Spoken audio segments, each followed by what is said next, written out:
Hello students.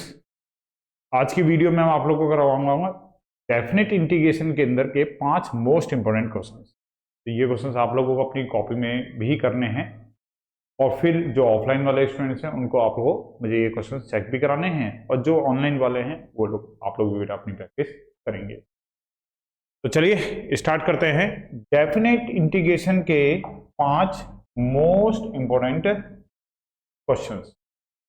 तो first question start करते हैं। तो देखिए, जैसे फर्स्ट क्वेश्चन हमारे पास है कि एक लिमिट दे रखी है 0 से π/4 sine square x cos square x अपन में sine cube x plus cos cube x का होल स्क्वायर। तो इसको कैसे सॉल्व करेंगे? अब यहां पे एक ट्रिक हमें लगानी पड़ेगी। जब भी कभी ऐसा साइन क्यूब अगर मल्टीप्लाई में आ जाए तो हम लोग यहां पे एक काम कर रहे हैं कि साइन क्यूब एक्स को ना 10 क्यूब एक्स में कन्वर्ट कर लेंगे। 10 में कन्वर्ट कर रहे हैं। कैसे करेंगे देखो,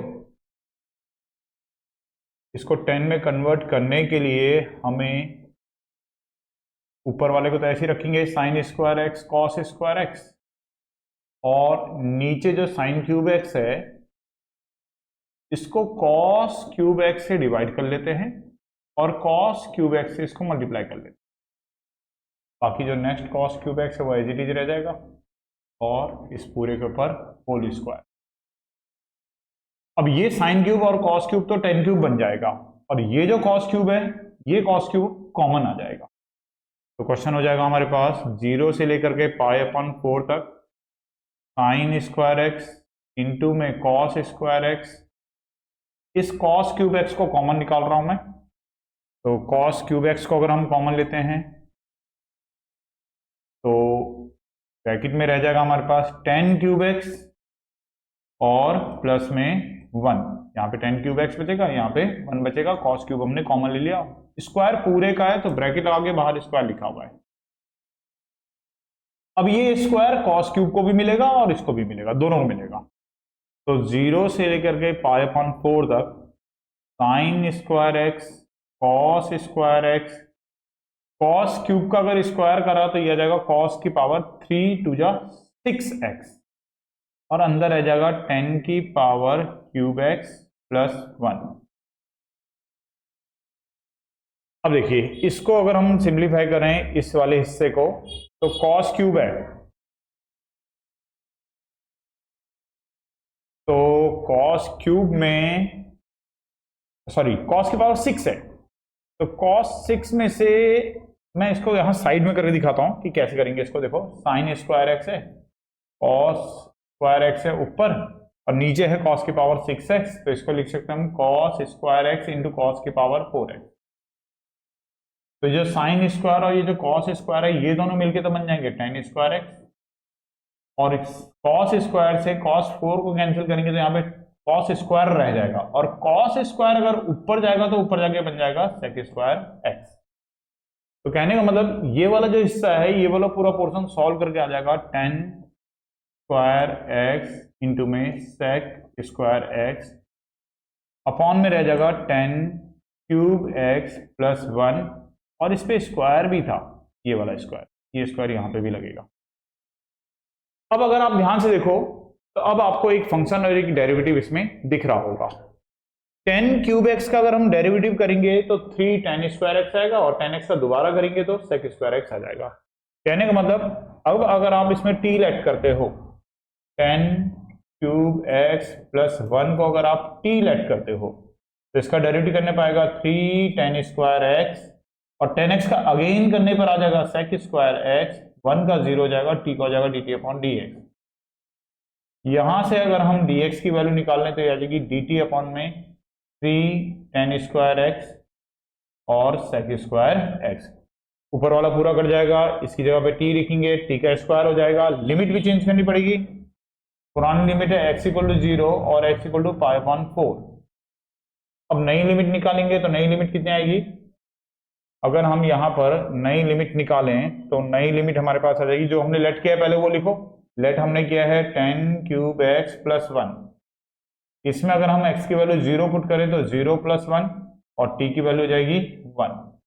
इसी तरीके से अगर x की वैल्यू π/4 पुट करें तो 10 क्यूब एक्स की जगह पे पाई बाय 4 पुट हो जाएगा +1, 10 पाई बाय 4 की वैल्यू 1 होती है, 1 + 1 तो t की वैल्यू 2। इस चीज को समझ लो बेटा, डेफिनेट इंटीग्रेशन में जब भी कभी आप लेट करोगे तो आपको लिमिट को भी चेंज करना पड़ेगा। पुरानी जो लिमिट थी वो थी x = 0 और x = पाई बाय 4। नई लिमिट निकालने का तरीका क्या होता है, जो भी आपने लेट किया है पहले आप वो लेट लिख लो, उसके अंदर x की जो ये वैल्यूज हैं इन वैल्यूज को पुट कर दो। जैसे x की वैल्यू 0 पुट करी तो tan 0 की वैल्यू 0 हो जाएगी और +1 तो नई लिमिट आ जाएगी 1, और यहाँ पे पाई बाय 4 पुट करी तो tan पाई बाय 4 की वैल्यू 1, 1 और 1 को ऐड किया तो कितना आ जाएगा, 2 आ जाएगा। अब हमारा जो क्वेश्चन बनेगा वो कुछ ऐसा बनेगा, 1 से लेकर के 2 इसकी नई लिमिट होगी, ये तो पूरा इससे कैंसिल हो ही जाएगा, एक ये 3 बच जाएगा तो 3 हम बाहर निकाल लेते हैं और इसकी जगह पर हम क्या लिख देंगे t, तो केवल हमारे पास 1/t² रह जाएगा, बाकी सब कैंसिल हो जाएगा। इसके आगे का इंटीग्रेशन आसान है तो मैं ये पूरा नहीं करा रहा हूं, ये आप लोग अपने आप करना। t ऊपर जाएगा तो t की पावर -2 और फिर उसमें इंटीग्रेट करने के बाद upper limit minus lower limit. तो आप लोग नोटबुक में इस क्वेश्चन को कंप्लीट करना और फिर आप लोग क्लास में मुझे क्वेश्चन चेक भी कराना। तो चलिए नेक्स्ट क्वेश्चन पे आते हैं। इसके बाद चलिए बढ़िया क्वेश्चन है, एनसीईआरटी के अंदर इस टाइप का एक क्वेश्चन एग्जांपल में दे रखा है और मिसलेनियस एक्सरसाइज के अंदर इस टाइप का ही एक क्वेश्चन एग्जांपल में है। तो बढ़िया क्वेश्चन है, ध्यान से देखना, इसमें आप मॉडुलस के बारे में सीखोगे कि मॉडुलस को हम लोग कैसे ब्रेक करते हैं। और इस क्वेश्चन की जो अलग बात है, बाकी क्वेश्चन से जो अलग बात है, ये इसमें कुछ हिस्सा तो पॉलिनोमियल है, ये वाला x जो है ये तो पॉलिनोमियल है, और ये जो cos πx है ये ट्रिग्नोमेट्रिक है। तो पॉलिनोमियल और ट्रिग्नोमेट्रिक मिक्स है इसके अंदर। तो चलिए शुरू करते हैं।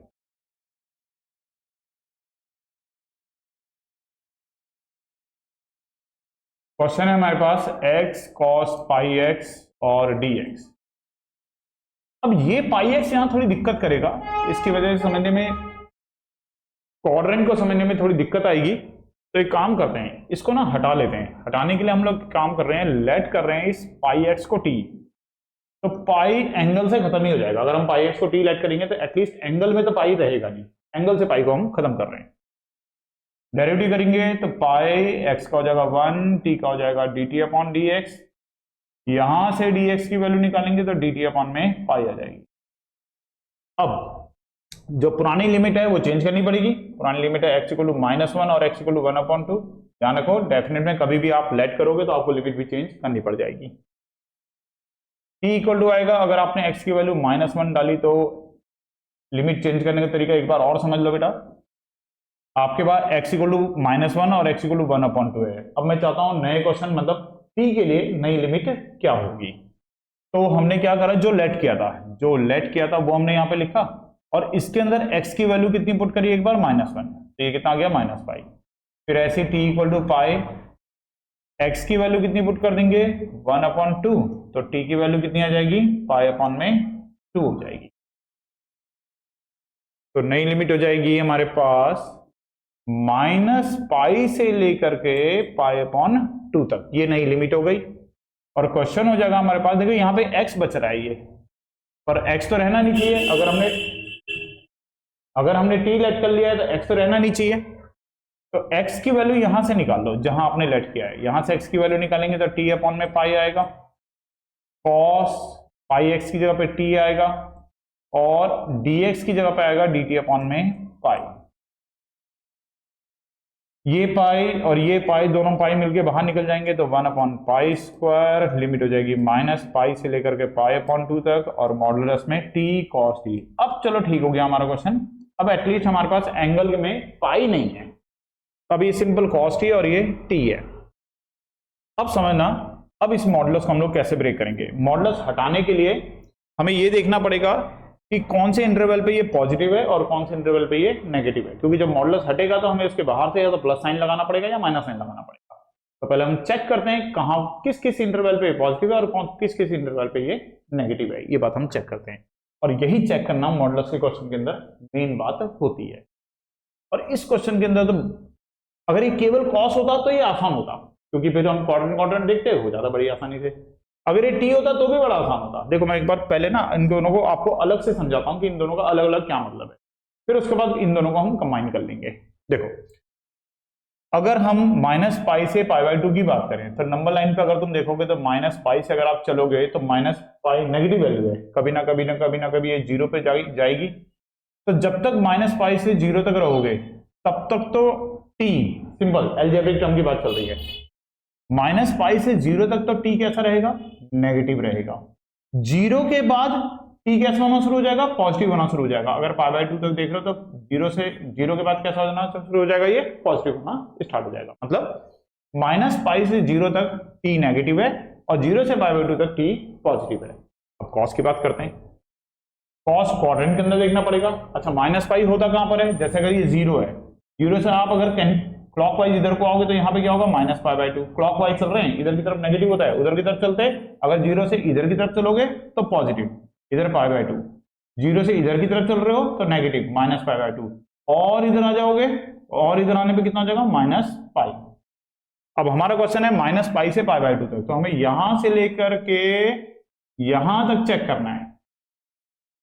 और कॉस के बारे में हम जानते हैं, फर्स्ट क्वाड्रेंट में कॉस होता है पॉजिटिव, फोर्थ क्वाड्रेंट में भी कॉस होता है पॉजिटिव, थर्ड क्वाड्रेंट में कॉस होता है नेगेटिव। तो कॉस के हिसाब से हमारी बात क्या हुई, माइनस पाई से लेकर के माइनस पाई बाई 2 तक कॉस रहेगा नेगेटिव, माइनस पाई बाई 2 से जीरो तक कैसा रहेगा, पॉजिटिव, जीरो से पाई बाई 2 तक भी कैसा रहेगा, पॉजिटिव।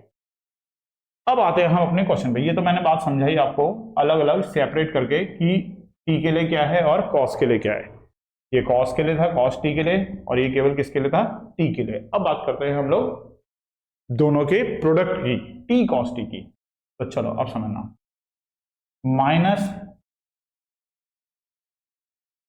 माइनस पाई से अगर हम माइनस पाई बाई 2 पे बात करते हैं, चलो पहले इतनी ही बात करते हैं, यहां की बात करते हैं। तो यहां पर जो टी है वो कैसा है, नेगेटिव। जो कॉस है, कॉस भी कैसा है यहां पर, नेगेटिव। भाई माइनस पाई से जीरो तक तो टी ने नेगेटिव रहना है, तो माइनस पाई से माइनस पाई बाई 2 तक भी टी नेगेटिव, और थर्ड क्वाड्रेंट होने की वजह से कॉस नेगेटिव। दोनों का जब मल्टीप्लाई करेंगे तो कितना आ जाएगा, टी कॉस टी आ जाएगा, प्लस में आएगा। अब आगे बढ़ते हैं, चलो अब लेते हैं माइनस पाई बाई 2 से जीरो तक की बात करते हैं। माइनस पाई बाई 2 से जीरो की बात करें तो जो टी होगा वो कैसा होगा, देखो अभी भी आप नेगेटिव में ही हो, जीरो से नीचे नीचे हो, तो टी कैसा रहेगा, नेगेटिव। और माइनस पाई बाई 2 से जीरो पे कॉस जो हो गया वो फोर्थ क्वाड्रेंट आ गया, तो कॉस कैसा हो गया, पॉजिटिव। दोनों को मल्टीप्लाई करेंगे तो माइनस का टी कॉस टी। तो कुल मिला के जो प्रोडक्ट है टी कॉस टी, ये कैसा है, नेगेटिव है। जीरो से आगे बढ़ते हैं, जीरो से आगे बढ़ने पर अब जीरो से आगे बढ़ गए तो टी तो पॉजिटिव होना शुरू हो गया, अब जीरो के बाद टी पॉजिटिव रहेगा, टी पॉजिटिव, और फर्स्ट क्वाड्रेंट होने की वजह से कॉस जो है वो भी पॉजिटिव। तो दोनों का जो प्रोडक्ट आएगा वो भी कैसा आएगा, पॉजिटिव आ जाएगा। तो कुल मिला के हमें जो रिजल्ट मिला वो ये मिला कि माइनस पाई से लेकर के माइनस पाई बाई 2 तक नेगेटिव है, सॉरी पॉजिटिव है। माइनस पाई बाई 2 से जीरो तक टी कॉस टी नेगेटिव है, जीरो से पाई बाई 2 तक टी कॉस टी जो है वो फिर से पॉजिटिव है। इसी को यहाँ पे ब्रेक करके लिख लेते हैं। तो ब्रेक करके लिखेंगे तो 1/पाई स्क्वायर, तो सबके साथ अलग अलग लगा ही लेना। पहला वाला पार्ट क्या है, माइनस पाई से माइनस पाई बाई 2 तक टी कॉस टी कैसा आया हमारा, पॉजिटिव आया था, तो T cos T D T. फिर इसके बाद 1/पाई स्क्वायर इसके साथ भी लगा लो। दूसरा इंटरवल क्या है, माइनस पाई बाई 2 से लेकर के जीरो तक टी कॉस टी कैसा आ रहा है, नेगेटिव। और जीरो से लेकर के लास्ट वाला क्या है, जीरो से लेकर के पाई अपॉन 2 तक टी कॉस टी कैसा होगा, जीरो से लेकर के पाई अपॉन 2 तक टी कॉस टी कैसा आ रहा है, पॉजिटिव आ रहा है। तो इस तरीके से हमने इस क्वेश्चन में मॉडुलस को ब्रेक कर लिया, कहाँ कहाँ पॉजिटिव है कहाँ कहाँ नेगेटिव है वो सब देखते हुए हमने इसको ब्रेक करके लिख लिया। अब हमें इसे करना है इंटीग्रेट। अब टी और कॉस टी मल्टीप्लाई में है तो हमें क्लियर है कि इसमें बाई पार्ट तो लगेगा ही लगेगा, मल्टीप्लाई में बाई पार्ट लगाना पड़ेगा। पर सेम है, देखो यहाँ पे भी टी कॉस टी है, यहाँ पर भी टी कॉस टी है, यहाँ पे भी टी कॉस टी है, तो हम 3 बार बाई पार्ट का फॉर्मूला यूज नहीं करेंगे, हम एक ही बार बाई पार्ट लगा करके तीनों में यूज कर लेंगे। तो एक काम करते हैं, टी कॉस टी का सेपरेटली पहले बाई पार्ट सॉल्व करके निकाल लेते हैं कितना आता है, फिर उसी वैल्यूज को हम यहाँ पे पुट कर देंगे और upper limit minus lower limit सबके लिए कर देंगे। तो चलिए इसको मैं करके दिखा देता हूँ, एक बार एक मैं करके दिखा देता हूँ। जैसे अगर आपको इंटीग्रेशन करना है टी कॉस टी का, ये रफ वर्क है, ये फेयर में मत करना, इसे आप साइड में कहीं पे कर लेना। तो इसको इंटीग्रेट करोगे तो बाय पार्ट, टी को हम फर्स्ट लेंगे, कॉस टी को हम सेकेंड लेंगे। तो फर्स्ट को एज इट इज रखेंगे और कॉस टी का जो इंटीग्रेशन होता है वो होता है साइन टी, माइनस टी का डेरिवेटिव करेंगे तो 1 आएगा, कॉस टी का इंटीग्रेशन करेंगे तो साइन टी आएगा। बाय पार्ट कर रहे हैं तो टी साइन टी, और साइन टी का इंटीग्रेशन करेंगे तो माइनस कॉस टी आएगा, तो माइनस माइनस प्लस हो जाएगा टी कॉस। कहने का मतलब अगर आप टी कॉस टी का इंटीग्रेशन करोगे तो इंटीग्रेशन करने पर आपको मिल जाएगा T sine T plus cos T. तो ये वाली वैल्यू डायरेक्टली हम इन तीनों में यूज कर लेंगे। एक मैं करके दिखा देता हूं, फिर कंप्लीट आप लोग अपने आप करना। देखो फर्स्ट वाला पार्ट कर देता हूं मैं, 1/π², और इसमें अगर हमने वैल्यू पुट करी तो ये आया T sine T plus cos T, और लिमिट ली इसकी हमने -π से लेकर के -π/2 तक। आगे का पार्ट मैं नहीं कर रहा हूं, आगे का पार्ट आप लोग अपने आप करना। मैं एक पार्ट आपको पूरा करके दिखा देता हूं, इसमें लिमिट सब पुट करके दिखा देता हूं मैं आपको कैसे पुट करनी है। फिर सेम इसी पैटर्न में आपको ये 3 पार्ट करने हैं, 1 2 3 क्वेश्चन है ये। तो अभी मैं एक क्वेश्चन कर रहा हूं, बाकी के 2 क्वेश्चन आप लोग को करने हैं। तो देखो 1/π², अगर मैं इसमें अपर लिमिट डालूंगा तो माइनस का पाई, ये काम करते हैं इसको ना, चलो डायरेक्ट ही पुट कर लेते हैं। वैसे हम इसको प्लस कर में अलग अलग देकर भी कर सकते हैं, वो ज्यादा आसान पड़ जाता है, पर अभी फिलहाल इसी में पुट कर लेते हैं। चलो अपर लिमिट डालते हैं तो -π/2 साइन -π/2 प्लस कॉस -π/2। मैंने क्या करी, अपर लिमिट पुट कर दी, जहां जहां पे टी था वहां वहां -π/2 डाल दिया। अपर लिमिट माइनस, अब हम कर रहे हैं लोअर लिमिट, तो जहां जहां टी दिख रहा है वहां वहां -π डालो, तो -π साइन -π प्लस कॉस -π। अभी आगे भी है क्वेश्चन, ये केवल फर्स्ट पार्ट हुआ है। चलो अब वैल्यू पुट करते हैं इनकी। तो -π/2 साइन π/2 की वैल्यू 1 होती है, माइनस बाहर आ जाएगा, प्लस कर देगा, साइन π/2 की वैल्यू 1 हो गई, कॉस π/2 की वैल्यू तो 0 ही होती है, तो 0 हो गया। और यहां पर साइन पाई 0 होता है, और कॉस माइनस तो कॉस खत्म ही कर देगा, कॉस पाई की वैल्यू होती है -1। अभी आगे भी है क्वेश्चन, तो 1/π², ये आ गया π/2, और माइनस माइनस प्लस हो जाएगा तो प्लस का 1, ऐसे ही। तो ये मैंने एक पार्ट करके दिखाया, केवल फर्स्ट पार्ट। ऐसे आपको बाकी पार्ट भी करने हैं और उनके भी आंसर्स फाइंड आउट करने हैं। जो बच्चे ऑनलाइन हैं, जिनका इसमें वो नहीं है, मतलब जो ऑफलाइन नहीं आते हैं, उनके लिए मैं इनके आंसर्स आप लोगों को डिस्क्रिप्शन में लिख करके डाल दूंगा, तो आप लोग आंसर वहां से टैली कर लेना। फिर भी अगर आपको कुछ प्रॉब्लम आती है तो आप मुझे कमेंट करके बता देना, तो फिर मैं आपको इनके सॉल्यूशंस भी आगे प्रोवाइड करवा दूंगा। बाकी जो स्टूडेंट्स ऑफलाइन हैं, तो ऑफलाइन वाले स्टूडेंट्स तो मुझे क्लास में ये दिखाएंगे, तो मैं उनका वहीं पे चेक करके आंसर बता दूंगा कि क्या आंसर आता है। तो चलिए नेक्स्ट क्वेश्चन पे आते हैं। इसके बाद देखिए बेटा, बढ़िया क्वेश्चन, बढ़िया क्वेश्चन। ऐसा क्वेश्चन एनसीईआरटी में तो एक भी नहीं किया, लेकिन है बड़ा इंपॉर्टेंट। 1 नंबर में भी आ सकता है, 2 नंबर में भी आ सकता है, ऑब्जेक्टिव में भी आ सकता है, बड़े मार्क्स में भी आ सकता है, कहीं पे भी आ सकता है क्वेश्चन, क्योंकि ये क्वेश्चन बहुत ज्यादा लेंथी क्वेश्चन भी नहीं है।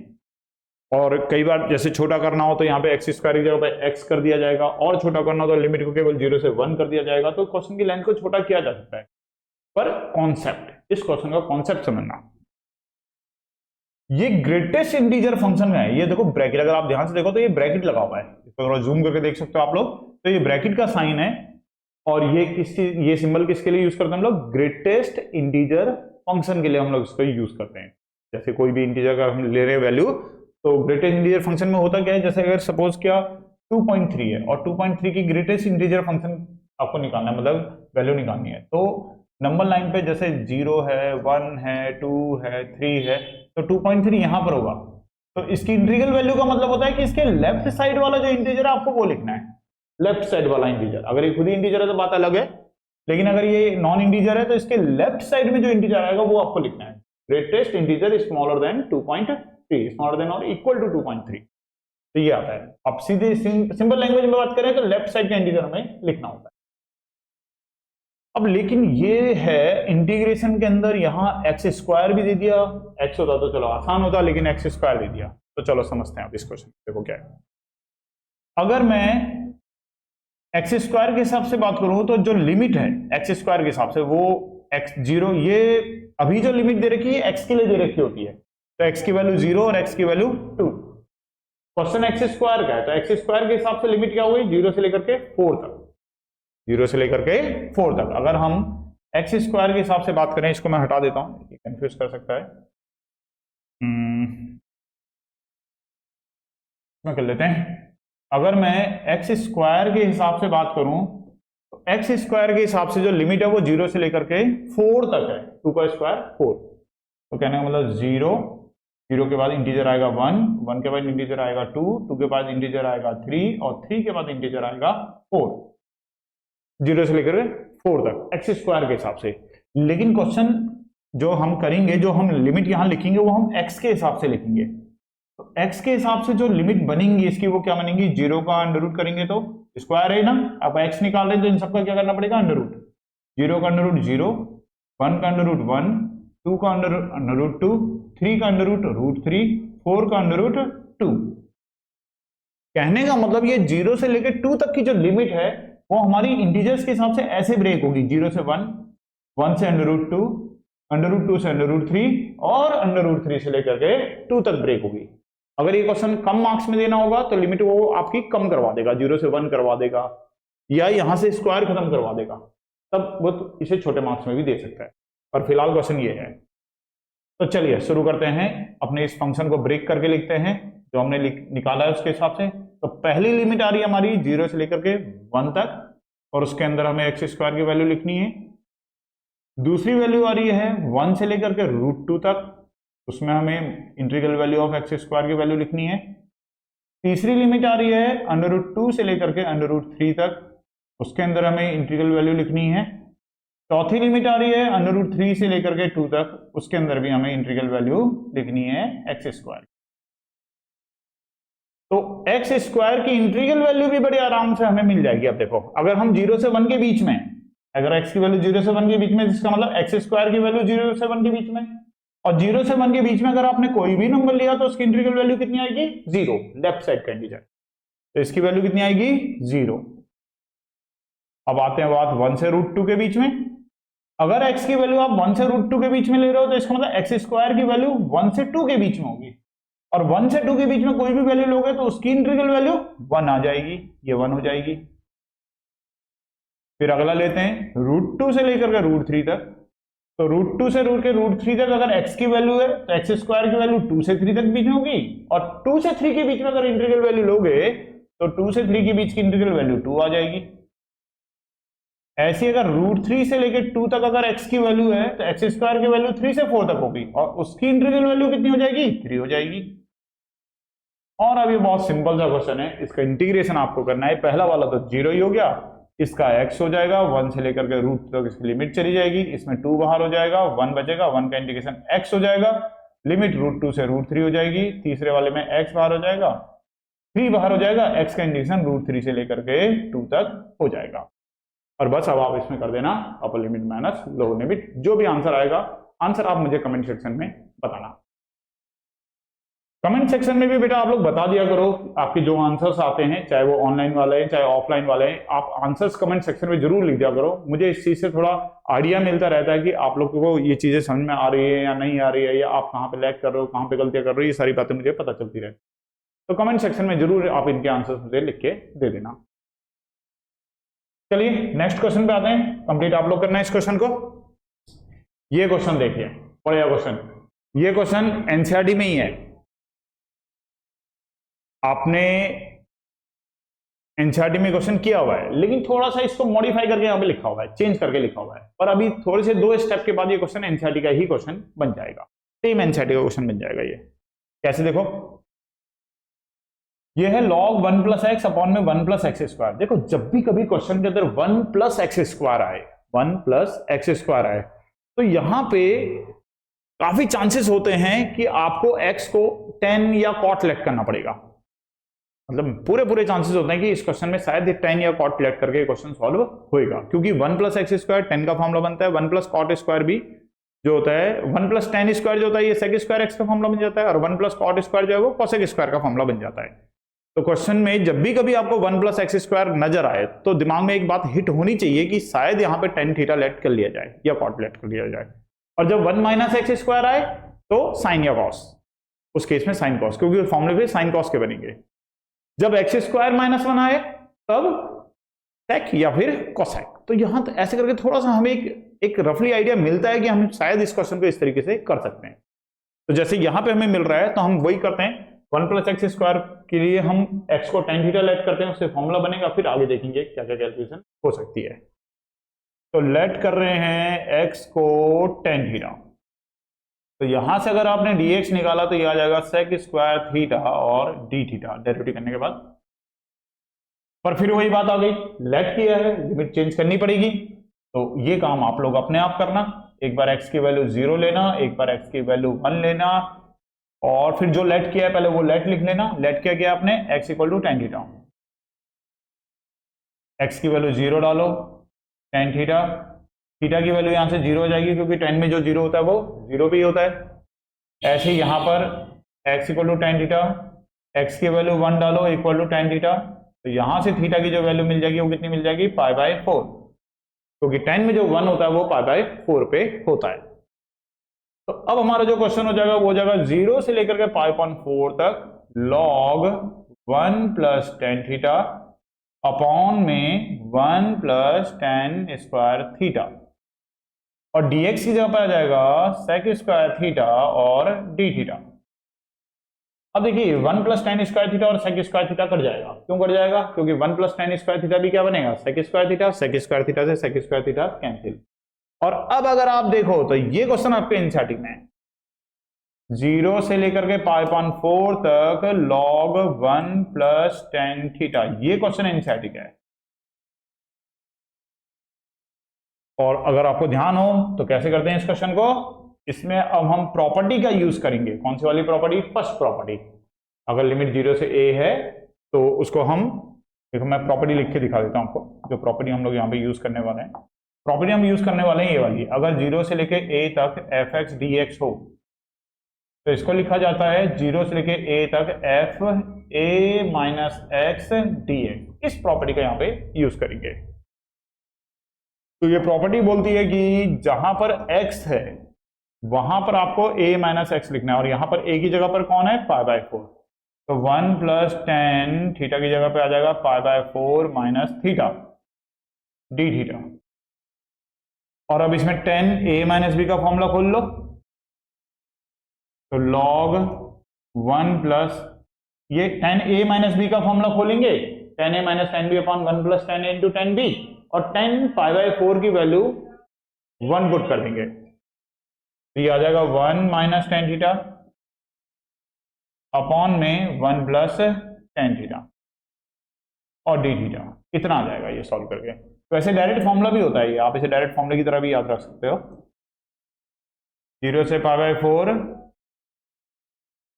और यहां अगर एलसीएम लेंगे तो 1 प्लस tan थीटा, तो यहां पर ऊपर आ जाएगा 1 plus tan theta plus 1 minus tan theta और d थीटा। इस tan थीटा से ये tan थीटा कट जाएगा, तो ये आ जाएगा 0 से लेकर के π/4 तक log 2 अपॉन में 1 प्लस tan थीटा और d थीटा। ये जो हमने यहाँ पे किया था इसका नाम रख देते हैं इक्वेशन नंबर 1, और ये जो अब आया है इसका नाम रख देते हैं इक्वेशन नंबर 2।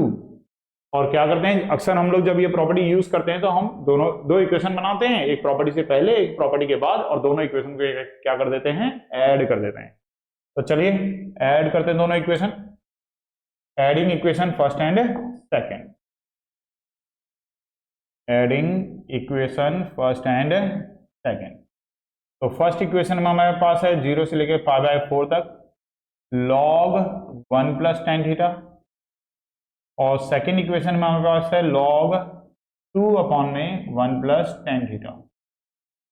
चलिए इसका आगे का काम आप लोग अपने आप करना, मैं आपको थोड़ा सा बस वर्बली हिंट बता देता हूं, क्वेश्चन कंप्लीट आप लोग करना, आंसर निकालना। देखिए अगर ये दोनों लॉग वाले हैं और इनके बीच में प्लस का साइन है, तो लॉग में जो प्लस में होता है उनको हम लोग क्या लिख लेंगे, मल्टीप्लाई में। तो ये कितना आएगा, log 1 plus tan theta multiply 2 upon 1 plus tan theta. उससे क्या होगा, 1 प्लस tan थीटा से 1 प्लस tan थीटा कट जाएगा।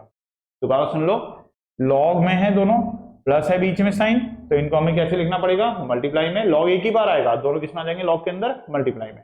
तो 1 + tan थीटा से 1 + tan थीटा कैंसिल हो जाएगा, केवल बचेगा log 2।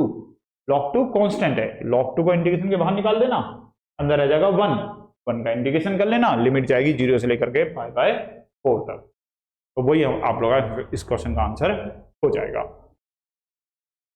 तो चलिए इसके बाद एक और क्वेश्चन करते हैं, इसको आप लोग कंप्लीट करना और आंसर बताना। एक लास्ट क्वेश्चन करते हैं, ये भी क्वेश्चन बहुत इंपॉर्टेंट है और इससे मिलता जुलता क्वेश्चन एनसीईआरटी के अंदर जो मिसलेनियस एक्सरसाइज है उसके आखिरी में लास्ट में आपको मिलेगा।